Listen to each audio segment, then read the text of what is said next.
Dust drifts through the slats of a forgotten archive, falling in slow, weightless threads of gold. The room smells of paper and rust, the faint perfume of history left unattended. On the far wall, a map lies half-curled under glass. Its ink has browned with age, its lines faded into the color of old bone. The researcher brushes away a layer of grit and pauses. The map shows a route cutting deep into the central Sahara, a narrow red line vanishing into empty space. But there are no coordinates, no markings, no legend, only a date scrawled in pencil, 1943. He reads the attached note aloud, his voice low and even. French Foreign Legion, 3rd Battalion, missing during transit. The words carry no drama, yet the silence afterward feels heavier than the air itself. Files around him are stamped incomplete. Each folder whispers a fragment, requisitions, rations, weather logs, nothing that explains how an entire battalion could walk into the desert and never walk out. Outside, the wind moves through cracked shutters, humming like something half alive. It sounds almost like breath, patient and remembering. The researcher looks again at the red line and feels a strange vertigo, as if the map itself were waiting to be followed. No coordinates, no survivors, no explanation, just a route drawn by a steady hand toward nowhere. And somewhere beyond the paper's edge, the Sahara exhales, covering the trail once more. The Sahara stretches in every direction, a sea of silence shaped by wind and time. Its dunes rise and fall like slow-moving waves, their edges sharp as glass at dawn, dissolving into soft amber by afternoon. Light glides across them with the rhythm of breathing, the sun exhaling over the ridges, the horizon inhaling the haze. Nothing grows here, nothing hides, and yet the air hums with a tone too faint to be wind alone. Nomads call it the singing sand. They say it follows travelers who move without speaking, a low, grainy sound like distant radio static. Sometimes it seems to echo a rhythm, almost a word, almost a code. Scientists once tried to explain it. Vibration, friction, acoustics of dry grains cascading in harmony. But the old men who cross these routes say the sand only sings when it wants to be heard. The same dunes swallowed the battalion in 1943. Radio logs from that year mention disturbance in transmission, signals breaking into patterns too regular for coincidence. An operator wrote, "It sounds like prayer." When the storm cleared, all voices stopped, human and otherwise. Years later, a single field diary surfaced near an abandoned trade route. The final entry reads, "The sand moves as if something walks beneath." The handwriting fades mid-sentence, ending in a blur of dust. The researcher plays the old recordings again. Static, soft, endless. Beneath the noise, there's a pulse, steady and patient, like the desert remembering how to breathe. The document is marked declassified, Allied Command, North Africa. The tape inside its case is brittle, labeled in faded ink. Transmission, 14 January 1943, 2200 hours. The researcher threads it carefully through an old player, presses record, and listens. A man's voice fills the room, steady but strained beneath a veil of static. Visibility 0. Compass interference, moving east by estimation. There's a pause, then a soft intake of breath, as though the speaker senses something outside the frame. The transmission stutters. A hiss rises, then stops. Silence. 2 hours later, another entry on the logbook. Signal reacquired briefly. Same frequency, no speech detected. The recovered audio plays next. A faint, rhythmic thump beneath the static. At first it sounds mechanical, perhaps an engine idling, wind caught in the antenna, the ordinary noise of war. But when the researcher slows the recording, the pattern steadies. The intervals tighten. It begins to sound less like machinery and more like a pulse, measured, human, alive. No one wrote down what they thought it was. The Allied archive simply notes engine feedback, irrelevant. Yet the operator's breathing remains audible through the distortion, quickening in the final seconds. Then nothing. The researcher lets the playback run its course. The room fills with low, pulsing static, rising and falling like distant waves. He doesn't speak.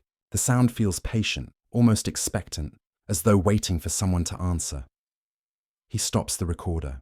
The silence that follows seems heavier than the signal itself, as if the desert had exhaled through a wire and then withdrawn again. In 2018, a a team of explorers crossed the central Sahara, following an old trade route that no map recorded anymore. The dunes moved like tides around them, reshaping the world each morning. One afternoon, a glint surfaced through the sand, small, metallic, and strangely polished. It was a fragment of a dog tag, its letters softened by decades of abrasion. The name remained clear: Caporal H. Delmas. Nearby, they uncovered more pieces: canteen lids, a rusted buckle, the rim of a field compass. The desert had stripped them clean, leaving no trace of corrosion, only smoothness. Locals who guided the expedition refused to touch the metal, whispering that the wind remembers. As night fell, the explorers buried the fragments again.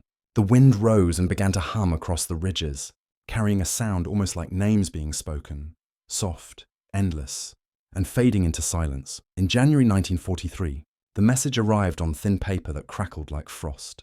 Advance to Sector Delta for rendezvous. The clerk stamped it twice, the ink bleeding into the fibers, as if urgency could be made permanent. No one had heard of Sector Delta. Maps covered the table, grids, dunes, penciled routes, and none carried that name. The coordinates, when plotted, drifted across a field of shifting sand, where vehicles drowned and compasses faltered. The signature at the bottom looked correct, a practiced flourish from a colonel the men trusted. Authentic enough to quiet questions, heavy enough to move boots. A staff sergeant wrote that morning, "Our compasses spin, the sun feels misplaced." The needle trembled as if listening to distant footsteps. The radio hissed, then settled. "Orders are orders," he added, and folded the page. They marched. Tires sank to their rims. The drivers bled air, lightened crates, and pressed on. The dunes altered shape between glances, ridgelines leaning like tides turning in slow motion. Every hour, someone recalculated bearing, correcting east by estimation, as if east were a rumor that needed belief to exist. The stamp on the order felt louder than the silence of the horizon. Men trusted the ink because it did not blink. By dusk, they reached the first marker, an empty stretch of sand the map called a road. Nothing waited there but distance. The desert accepted their obedience. For 3 days, they moved through unbroken sand. The horizon remained fixed, a pale line that never came closer. Heat trembled across the distance, bending rifles into serpents and trucks into wavering ghosts. Shadows stretched thin, clinging to boots like liquid. Every sound dissolved into the air. Footsteps, engines, the slow rasp of breath. Even the sun seemed to hesitate, caught between dawn and dusk. The men advanced without speaking. Their faces were bandaged against glare, their eyes reduced to narrow slits reflecting sky. Water thinned, fuel thinned, conversation disappeared. The world around them shimmered like polished metal, a mirror that refused to hold their image. On the third afternoon, the radio operator reported reflections ahead, like mirrors in motion. He described flashes that moved against the wind, sliding sideways across the dunes. Patrols sent to investigate did not return. No gunfire, no smoke, no sign of struggle. Only the sand settling back into silence. In deserts, the narrator murmurs, distance plays tricks, but tricks cannot take men. Still, the column shrank by 2s and 3s, vanishing quietly, as if peeled away by the horizon itself. The remaining soldiers began walking apart, each following the sun as though it were a private compass. At night, when the wind cooled, a rhythmic vibration travelled through the ground, soft even, like the faint throb of machinery far below the surface, the same pulse heard before. Some said it was blood in their ears, others swore it came from beneath. None spoke of it after. When night fell, the desert lost its colour. The dunes turned the shade of old iron, and the stars hung lower than they should have, sharp and motionless. The air no longer carried warmth. It pressed close instead, dry and soundless. The battalion made camp in a shallow basin, engines off, lamps dimmed to preserve fuel. The men spoke little. Only the creak of canvas and the faint hiss of sand moving in seams of cloth marked the hours. A corporal's notebook, later found in a supply crate, carries a single line. Heard movement between dunes, like boots dragging. He wrote it 3 times as if to prove his own hearing. At dawn, no footprints were found. The surface lay smooth, brushed clean as glass. On the second night, someone noticed faint blue lights drifting along the horizon.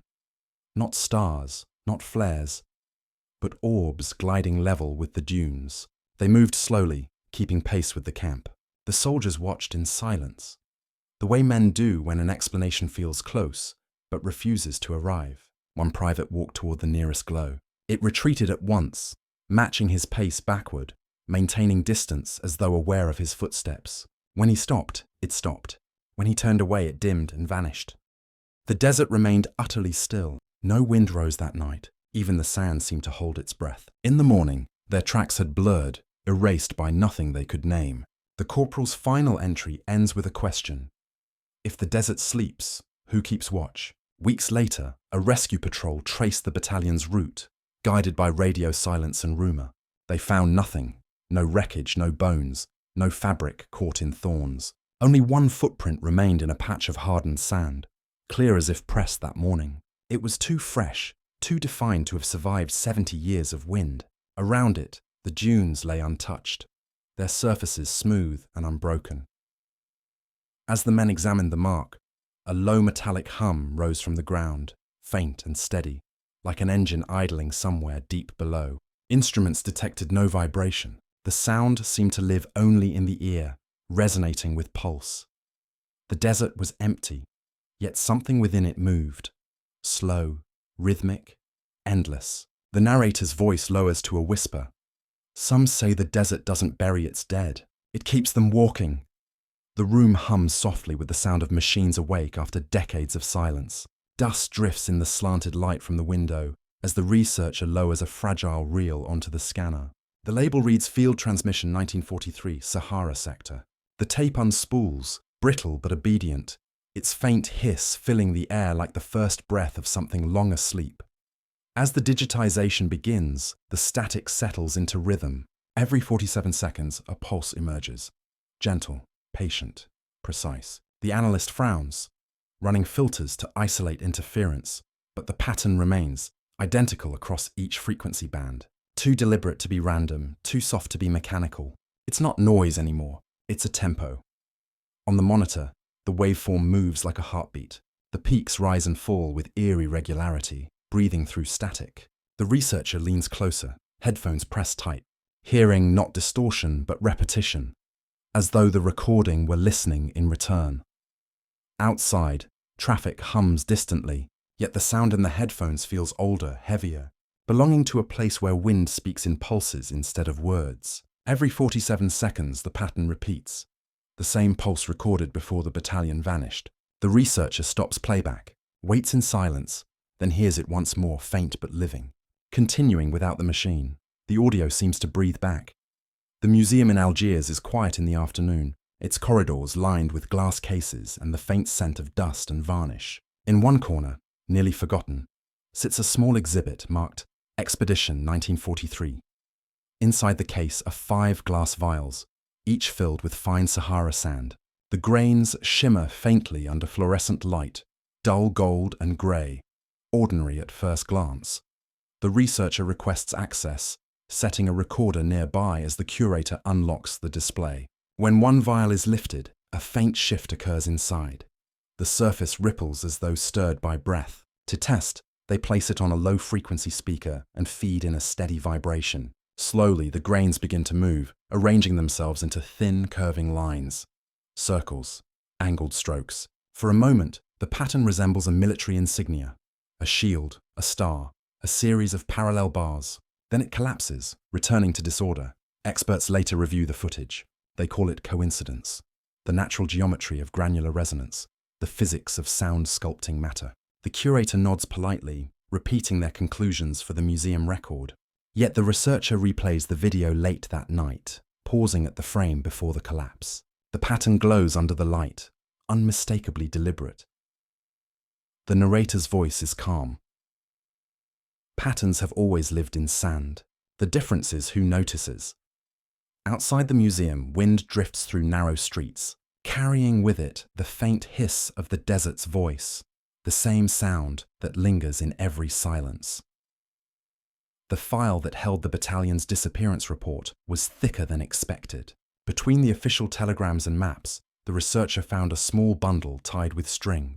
Letters written in uneven ink, never stamped, never sent. The paper had browned along the edges, words smudged where fingers once lingered too long. Each envelope carried a name, a rank, a date that stopped before 1944. One letter, written by a woman in Marseille, begins with the tremor of someone trying to be brave. He stands outside the house each night, she wrote, covered in sand, trying to speak, but the wind steals his words. The lines waver, the pen slipping halfway through a sentence before stopping altogether. No signature, only a blot of ink like a breath cut short. The researcher reads the letters in silence. The room feels smaller, the hum of the old projector soft and steady. These were not official communications, not part of any report, just fragments of private hope folded into an archive meant for statistics.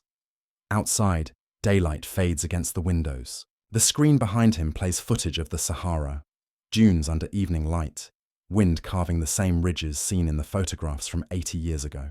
The rhythm hasn't changed.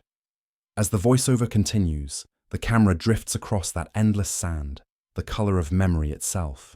The wind moves again, carrying whispers that might be names, or might be nothing at all. Time never moved. It only learned how to circle.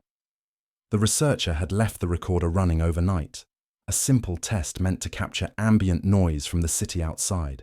At 2:31 a.m., the machine stirred on its own. A thin, stuttering pulse threaded through the static, uneven at first, then falling into measured Morse. When translated, the sequence spelled a call sign long deleted from Allied records. He checked the weather reports. No storm. No interference, nothing that should have spoken. The pulse continued for 47 seconds, matching perfectly with the rhythm of his own breathing. Each beat mirrored chest and silence, inhale and pause. Then the pattern faded, one tone at a time, until only the soft hum of the empty room remained. He replayed the file twice, listening for error, but the signal refused to change. The desert had reached across decades, whispering once, then sleeping again. From orbit, the Sahara looks alive, a sea of rippling shapes that migrate with the wind, each dune a slow traveler across centuries. But one formation refuses to move. 80 years of satellite data show the same curve of sand, the same shadow at dusk, fixed like a held breath amid a world of motion. Scientists mark it with cautious language: thermal anomaly, stable structure. Locals call it the sleeping hill. Its surface reflects light differently, cooler, duller, as though the sun spares it. When researchers send a drone to film its contours, the feed shows faint indentations spiraling toward the summit, resembling footprints half erased by time. Then the transmission breaks. The screen goes white for 2 minutes before returning to static. No malfunction is found later. The drone lands safely, memory intact, except for that span of silence. The researcher rewinds the footage frame by frame.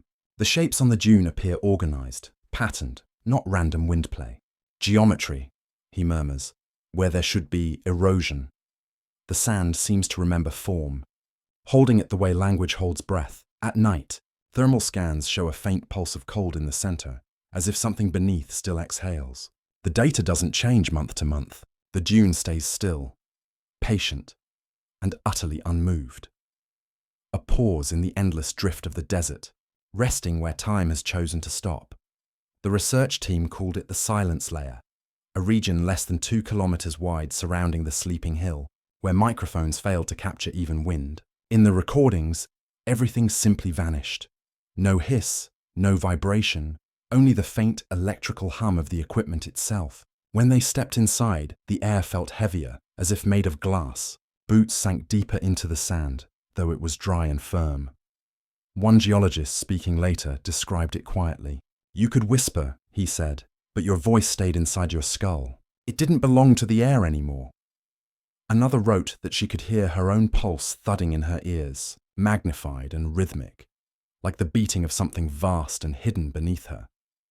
They tested for electromagnetic interference, magnetic fields, seismic distortion.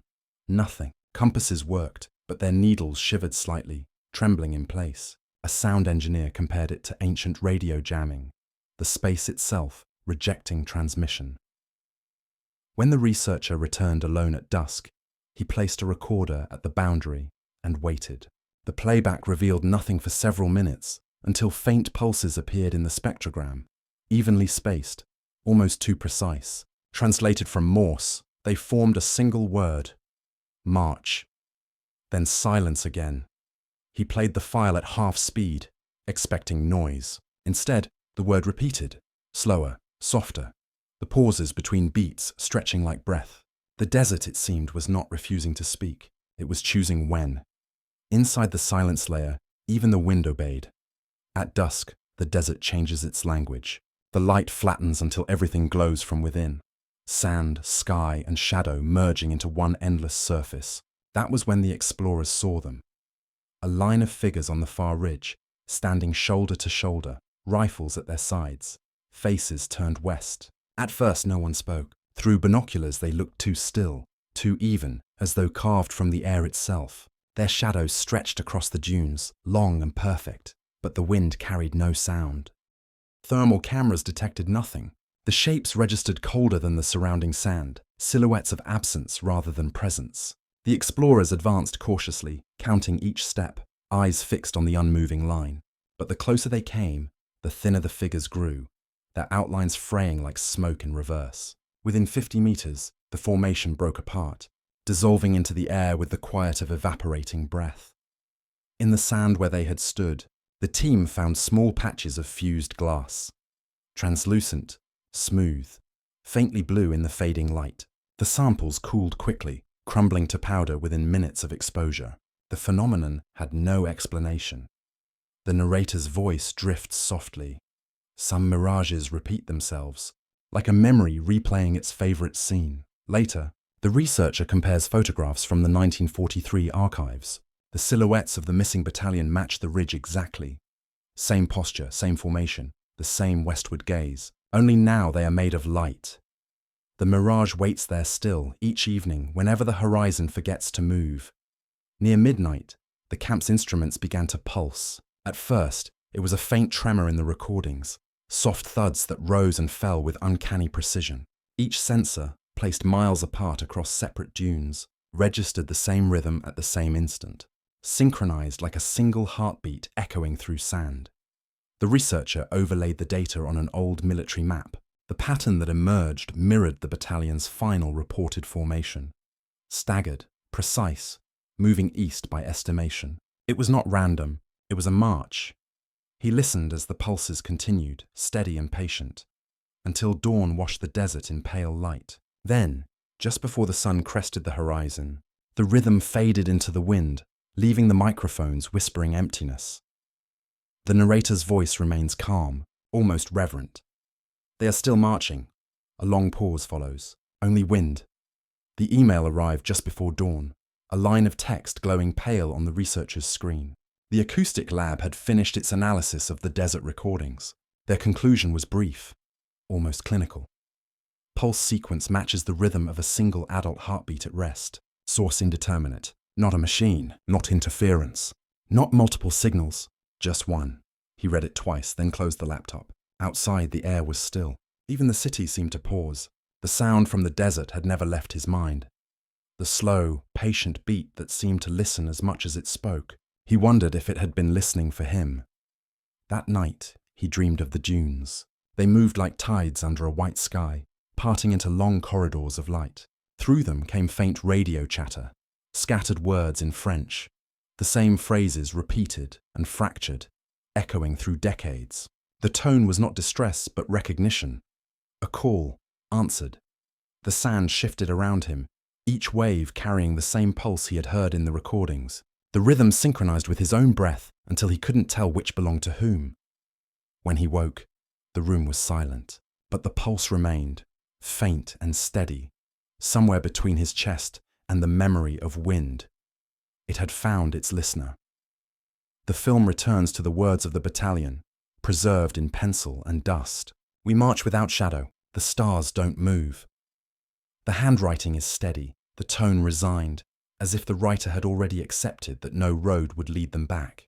Their final entries become the new narration, overlapping with images of the modern Sahara, endless, identical, patient. Satellite scans flicker beside the diary pages, the present dissolving into the past. The lines of dunes resemble the ridges of human fingerprints, each ridge a path once taken. The researcher overlays the two, sketch upon scan, until they merge, the terrain folding itself around memory. The pulse heard in earlier chapters returns, Quieter now, part of the ambient wind. In the logbook, the last recorded location reads simply, east of nothing. At the time, it sounded like fatigue, shorthand for confusion. Now it feels intentional, a coordinate meant only for those who understand the absence it names. Footsteps blur into the dunes. Tire marks vanish midline. Each trace of movement becomes the next. The voiceover lowers. Perhaps they reached where maps are no longer needed. The scene lingers on the desert floor. No people, no vehicles, only light moving across the sand as though time itself is walking. The camera drifts upward, finding nothing but horizon. The pulse continues once more, steady as breathing, until even that fades into the hush between wind gusts. The following morning, the researcher drives alone into the desert. The sky is bleached white, the kind of light that erases distance. No sound follows the tires, only the faint groan of suspension and the whisper of sand against metal. He parks at the edge of the anomaly, the dune that never moved. From above, it looks ordinary, another curve of wind-shaped earth among thousands. Yet standing before it, he feels something still and watchful beneath the heat. He unpacks a portable transmitter and plants a thin antenna into the sand. The radio beacon hums softly as it connects, red light blinking with each heartbeat. Adjusting the frequency, he leans toward the microphone. His voice is calm, almost formal. To anyone still walking.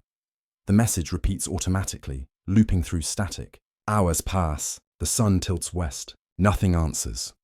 At dusk, the air cools and the wind changes direction. A vibration runs through the ground, low and deliberate, rising from the depths like a sigh. The radio picks it up as a pulse, steady, fading, steady again. The researcher sits beside the equipment, listening without expression. The hum slows, lengthens and stops. He doesn't speak. He doesn't look at the recorder. He simply reaches forward and turns the dial, silencing the machine. The wind fills the void, brushing over the microphone like breath.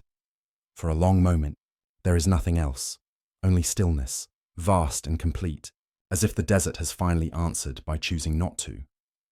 The desert returns to light. The sun lowers until it rests on the horizon, washing the dunes in liquid gold. Each curve mirrors the first scene, untouched by time, the same ridges, the same patient silence. Shadows stretch thin, folding into one another until sky and earth blur. The voiceover murmurs softly. Nothing disappears. It only changes the language it speaks.